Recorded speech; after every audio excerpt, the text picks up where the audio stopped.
അതിജീവിതയുടെ ആദ്യ പ്രതികരണം ലഭ്യമായിരിക്കുന്നു. അന്വേഷണ റിപ്പോർട്ട് ഞെട്ടിക്കുന്നതാണ് എന്നുള്ളതാണ് അതിജീവിതയുടെ ആദ്യ പ്രതികരണം. അതിജീവിത ഇതിനകം തന്നെ ഹൈക്കോടതിയിൽ ഹർജി സമർപ്പിച്ചിരുന്നു. അതിൻ്റെ ആദ്യ റിലീഫ് ലഭിച്ചു.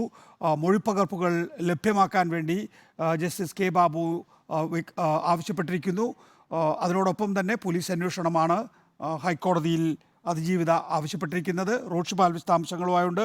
റോഷിപാൽ, അന്വേഷണ റിപ്പോർട്ടിനെതിരെയുള്ള അതിജീവിതയുടെ ഒരുപക്ഷെ കോടതിയിലെ പ്രതികരണം കേട്ടു. എന്താണ് പബ്ലിക് സ്റ്റേറ്റ്മെന്റ്?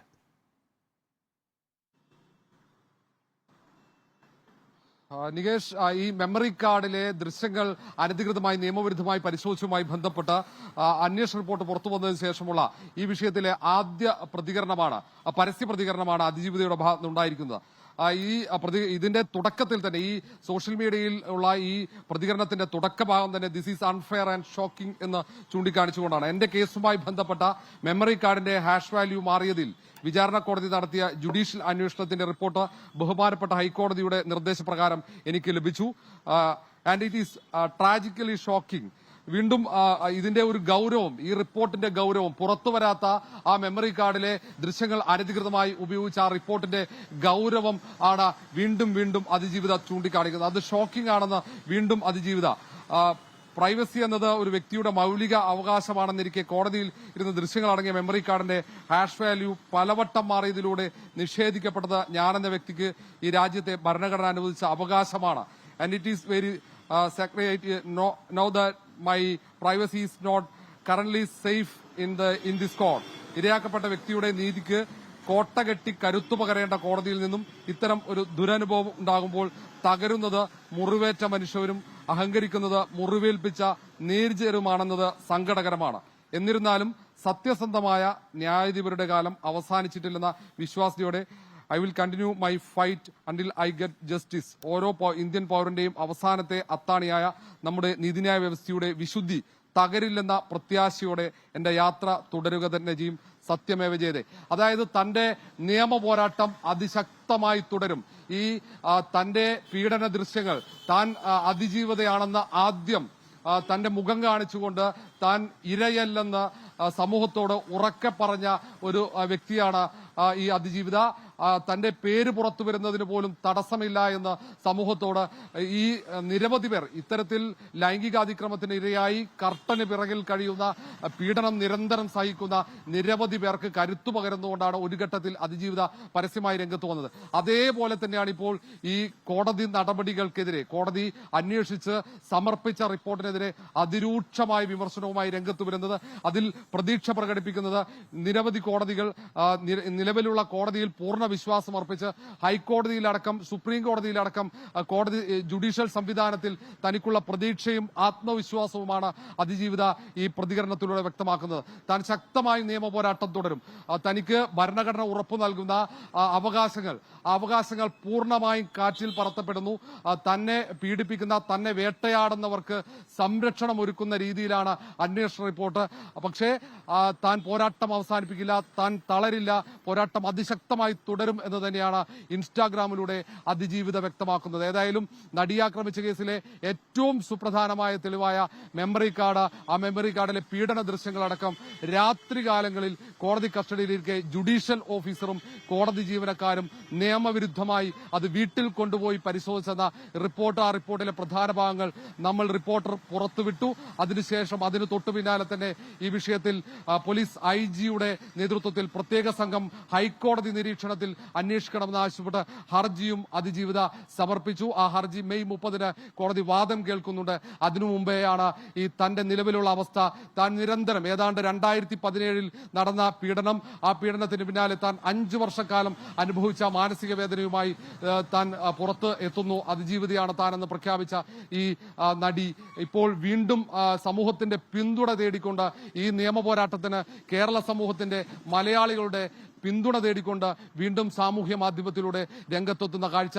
നിയമ സംവിധാനങ്ങൾ ഇത്തരത്തിൽ വേട്ടയാടുന്നവരെ ശിക്ഷിക്കേണ്ടവർ ആ തരത്തിൽ അവരുടെ ഭാഗത്ത് ആ ഒരു പ്രവർത്തനം, ആ നടപടി ഉണ്ടാകുന്നില്ല എന്ന വിഷമം ഈ സാമൂഹ്യ മാധ്യമത്തിലൂടെയുള്ള പോസ്റ്റിൽ കൃത്യമായി അതിജീവിത പ്രകടിപ്പിക്കുന്നുണ്ട്. അതിൽ കൃത്യമായി പറയുന്നുണ്ട്, നീതിക്ക് കോട്ടകെട്ടി കരുത്തു പകരേണ്ട കോടതിയിൽ നിന്നും ഇത്തരം ഒരു ദുരനുഭവം ഉണ്ടാകുമ്പോൾ തകരുന്നത് മുറിവേറ്റ മനുഷ്യരും അഹങ്കരിക്കുന്നത് മുറിവേൽപ്പിച്ച നീചരുമാണെന്നത് സങ്കടകരമാണ്. പക്ഷേ സത്യസന്ധമായ ന്യായാധിപന്മാരുടെ കാലം അവസാനിച്ചിട്ടില്ലെന്ന വിശ്വാസതയോടെ താൻ അതിശക്തമായി നീതിക്ക് വേണ്ടി പോരാടും. ഓരോ ഇന്ത്യൻ പൗരന്റെയും അവസാനത്തെ അത്താണിയായ നമ്മുടെ നീതിന്യായ വ്യവസ്ഥിതിയുടെ വിശുദ്ധി തകരില്ലെന്ന പ്രത്യാശയോടെ തന്റെ യാത്ര തുടരുക തന്നെ ചെയ്യും എന്നാണ് അതിജീവിത അല്പം മുമ്പ് ഈ സാമൂഹ്യ മാധ്യമത്തിലൂടെ പ്രതികരിച്ചിരിക്കുന്നത്. ഏതായാലും ഇന്ത്യൻ നീതിന്യായ വ്യവസ്ഥയിൽ തനിക്ക് ഇപ്പോഴും പ്രതീക്ഷയുണ്ടെന്ന ആത്മവിശ്വാസത്തോടെ, ആ ആത്മവിശ്വാസമാണ് നിരന്തരം പീഡനത്തിനിരയാകുന്ന, മാനസികമായ അടക്കം സാമൂഹ്യ മാധ്യമങ്ങളിൽ നിരന്തരം വേട്ടയാടപ്പെടുന്ന അതിജീവിത ആ വിശ്വാസത്തോടെയാണ് ഇപ്പോൾ മുന്നോട്ട് പോകുന്നത്. ആ വിശ്വാസമാണ് തന്റെ ധൈര്യമെന്ന് ഒരിക്കൽ കൂടി പ്രഖ്യാപിച്ചുകൊണ്ട് ഇനിയും ശക്തമായ നീതിന്യായ വ്യവസ്ഥയിൽ വിശ്വാസമർപ്പിച്ചുള്ള പോരാട്ടം, നിയമ പോരാട്ടം തുടരും എന്ന് തന്നെയാണ് അതിജീവിത ഈ സാമൂഹ്യ മാധ്യമത്തിലൂടെയുള്ള പ്രതികരണത്തിൽ വ്യക്തമാക്കുന്നത്. നികേഷ്, റോഷിപാൽ, ഇതിനകത്ത് ഏറ്റവും പ്രധാനപ്പെട്ട വാചകം എന്ന് പറയുന്നത് and it is very scary, ഇംഗ്ലീഷിലാണ് അത് എഴുതിയിരിക്കുന്നത്, and it is very scary to know that my privacy is not currently safe in this court എന്നാണ്. അത് ഒരു അതിജീവിത പറയുമ്പോൾ അതിൻ്റെ അർത്ഥങ്ങൾ, മാനങ്ങൾ വളരെ വലുതാണ് എന്നുള്ളതാണ്. ഈ കോടതിയിൽ ഇപ്പോഴും ഞാൻ സുരക്ഷിതയല്ല.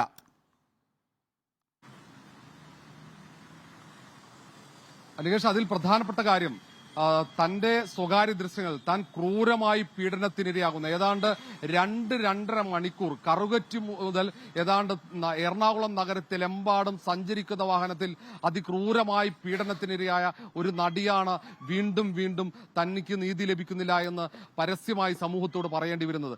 കോടതിക്കകത്ത് സുരക്ഷിതമായി കോടതി ചെസ്റ്റിൽ സൂക്ഷിക്കേണ്ടിയിരുന്ന ആ മെമ്മറി കാർഡ്, അതിലെ പീഡന ദൃശ്യങ്ങൾ സ്വന്തം വീട്ടിൽ കൊണ്ടുപോയി ജുഡീഷ്യൽ ഓഫീസറും കോടതിയിലെ പ്രധാനപ്പെട്ട ഉദ്യോഗസ്ഥന്മാരും ആ ദൃശ്യങ്ങൾ കാണുന്നു. അത് പകർത്തപ്പെട്ടോ എന്നടക്കമുള്ള ആശങ്ക ഒരു ഘട്ടത്തിൽ അതിജീവിത സുപ്രീം കോടതി ചീഫ് ജസ്റ്റിസിനും മുഖ്യമന്ത്രിക്കും അടക്കം നൽകിയ പരാതിയിൽ പറയുന്നുണ്ട്.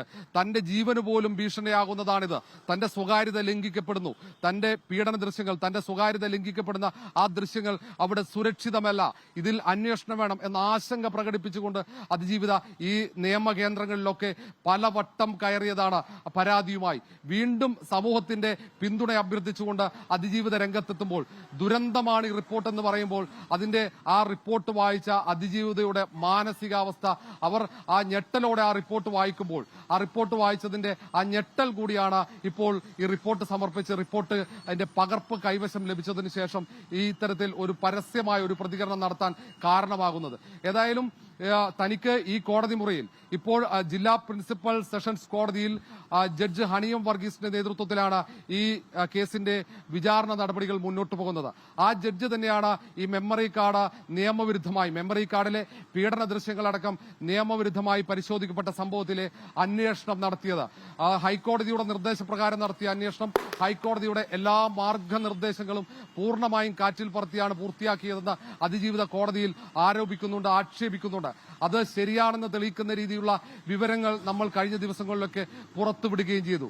ആ ഒരു സാഹചര്യത്തിൽ തന്നെ ഇപ്പോൾ അതിജീവിത ഉയർത്തുന്ന ആശങ്ക ശരിയാണെന്ന് പറയേണ്ടി വരും. കാരണം ഈ കോടതിയിൽ ഈ തരത്തിൽ തനിക്ക് നീതി ലഭിക്കുന്നില്ല എന്നൊരു തോന്നൽ അതിജീവിതക്ക് ഉണ്ടാകുന്നു എന്നതാണ്. ഇതേ കോടതിയിലാണ് അതിജീവിതയ്ക്ക് വേണ്ടി വാദിച്ചിരുന്ന 2 പ്രോസിക്യൂട്ടർമാർ കോടതിക്കെതിരെ ഗുരുതരമായ ആരോപണം ഉന്നയിച്ച്, കോടതി ജഡ്ജിക്കെതിരെ ഗുരുതരമായ ആരോപണം ഉന്നയിച്ച് അവർ അവരുടെ പദവി ഒഴിയുന്നത്. മൂന്നാമതാണ് ഇപ്പോഴത്തെ സ്പെഷ്യൽ പബ്ലിക് പ്രോസിക്യൂട്ടറായ വി അജകുമാർ എത്തുന്നത്. അതിനുശേഷമാണ് 2ാം ഘട്ടത്തിൽ വിചാരണ നടപടികൾ പുരോഗമിക്കുന്നതും. കോടതി അടച്ചിട്ട കോടതി ആയതുകൊണ്ട് തന്നെ ഇൻ ക്യാമറ പ്രൊസീഡിംഗ്സ് നടക്കുന്നത് കൊണ്ട് തന്നെ കോടതിക്കകത്ത് നടക്കുന്ന കാര്യങ്ങൾ ഒന്നും പുറത്തറിയുന്നില്ല എന്നത് പ്രധാനപ്പെട്ട കാര്യം. ആ അടച്ചിട്ട കോടതിയിൽ നടക്കുന്ന കാര്യങ്ങൾ വേദനിപ്പിക്കുന്നുണ്ടാകാം, അതുകൊണ്ടാകാം അതിജീവിത ഈ തരത്തിൽ മാനസിക പ്രയാസത്തോടെ സമൂഹത്തോട് ഈ കാര്യങ്ങൾ തുറന്നു പറയുന്നത്. ഏതായാലും നീതി ലഭിക്കില്ലെന്ന പൂർണ്ണമായ ഒരു അത്തരത്തിലുള്ള ഒരു മാനസികാവസ്ഥയിലല്ല അതിജീവിത എന്ന് ഈ പോസ്റ്റിൽ കൃത്യമായി പറയുന്നുണ്ട്. കാരണം തനിക്ക് ഇന്ത്യയിലെ സത്യസന്ധരായ ന്യായാധിപന്മാരിൽ പൂർണ്ണ വിശ്വാസമുണ്ട്. അതുകൊണ്ട് തന്നെയാണ് താൻ ശക്തമായ പോരാട്ടം ഇനിയും ഈ നിയമപരമായ പോരാട്ടം തുടരും എന്ന കാര്യം അടിവരയിട്ട് അതിജീവിത പറയുന്നത്. ഏതായാലും